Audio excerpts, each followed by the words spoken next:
in a series across NFL Network and NFL.com that we're calling Roster Reset. So today, let's take a macro look at this thing, right? A broader view of the entire AFC with a couple of topics and questions. I would like to know which AFC team that missed the playoffs last season will be back in 2018. Confidently, what would you say? I got to go with the Oakland Raiders, soon to be Las Vegas Raiders. I think they're bringing in a veteran head coach in John Gruden, paid him all this money, $100 million. So I think he's going to feel the pressure to have to perform and show up for this new Raiders regime. They still got Derek Carr, Amari Cooper, Marshawn Lynch, Khalil Mack, one of the best defensive players in all of football. And they're 2 years removed from being 12-4. So I think this is a team that can get back to that team that we saw 2 years ago. They have the veteran presence there. They got the veteran head coach. They struggled on defense last year, and as we know, John Gruden's background is in defense. So I think they're bringing all the pieces to the puzzle together, and I think hopefully, I just hope the game hasn't passed them by, because sometimes coaches can, when they come back and they've been removed from the game for a while, it could pass them. It can pass them by. And that Tampa 2 defense they were running out there in Tampa Bay. Yeah.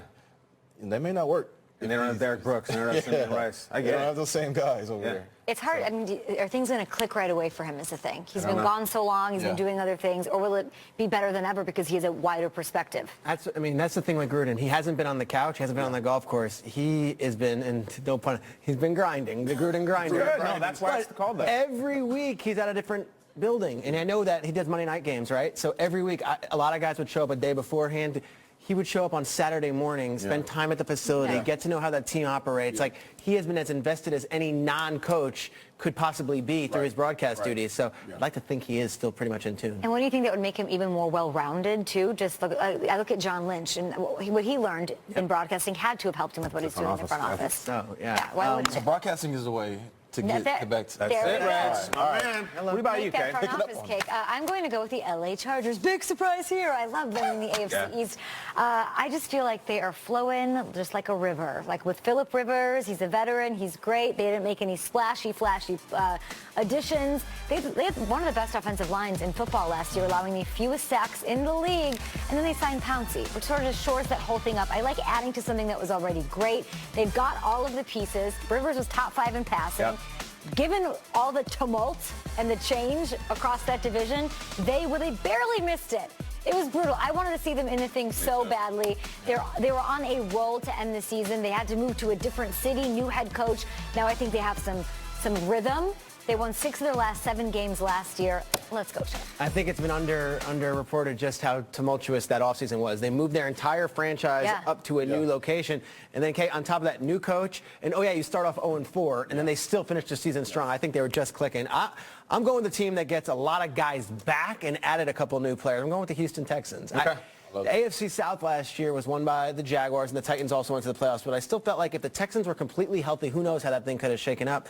J.J. Watt comes back, right? Whitley Merciless comes back.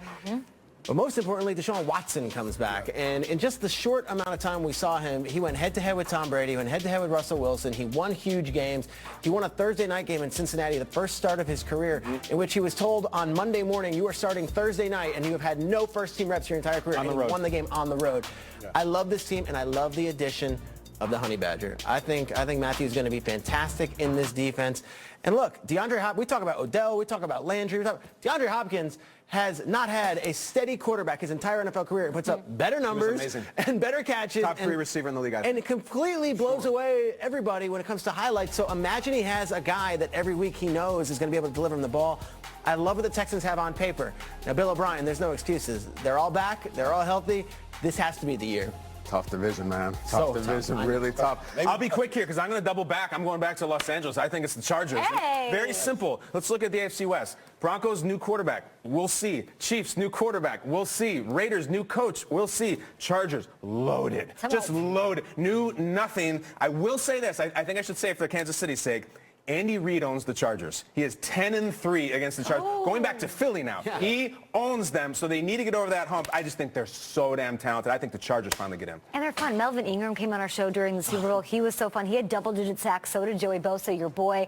You have an all-pro corner there. Melvin Gordon, people sleep on. Keenan Allen should be talked about in that tier of top receivers. They have what it takes. Put it together. All right, next up, let us go to the Patriots, guys. The biggest threat to those guys in the AFC. Biggest threat to the Patriots, to me, is the Jacksonville Jaguars. They went wire to wire with those guys last year, and who knows how that game could have gone if it was operated a little differently in the fourth quarter. I mean, Brady went into this other mode. You talk about the zone that like Michael Jordan gets it. He went to this other zone, and Amendola suddenly became Jerry Rice, and Philip Dorsett's making plays.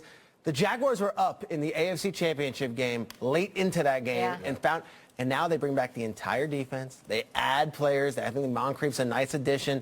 And Bortles got the contract extension. I feel like he feels pretty confident he's the guy. I don't think this is a flash-in-the-pan Jaguars team, and I think the only way to beat Tom Brady is to knock him on his butt, and no team in the NFL can do it better than these guys. Jacksonville is my biggest threat to the New England Patriots. Jackson? Go ahead, Reg. Listen, I'm going to go with the Pittsburgh Steelers. Okay. I mean, listen, every year this team, we always talk about them. They're always in the playoffs, but listen, last year I think it got away from them. They kind of got caught looking ahead, getting ready to New England. You had guys tweeting out about the next game. They weren't focused. So hopefully that changes. I think you got the best running back in the game matched up with the best receiver in the game. They're amazing. And a Hall of Fame quarterback. Listen, I just think this team, they can do it all. And they're one of the complete teams that, and they're also fun to watch too, right? Like, no doubt. I want to see touchdowns. As an offensive player, I want to see touchdowns. Can they stop anyone? They gave up 45 points. That's the big question. Can they stop anybody? They gave up 45 points in an AFC Championship game, and it was the offensive coordinator who was fired. Right. Yeah, that's a big question. There's that. It always is. I'm going to go with the Chargers. I'm going with the Chargers again. I love the Chargers. I could not be any more in on that. I understand that they haven't been there. There's a lot of teams who haven't been there. If not now, when? We talk about this amazing all-star team that the Rams have built. The Chargers already had it at every position. Corner, pass rusher. They're one of the only teams in the league who's got the 4,000-yard passer, 1,000-yard receiver, 1,000-yard rusher. Absolutely. And I'll say this until my last days. You beat Tom Brady by knocking the snot out of him, and Bosa and Ingram are my favorite tandem in the entire league.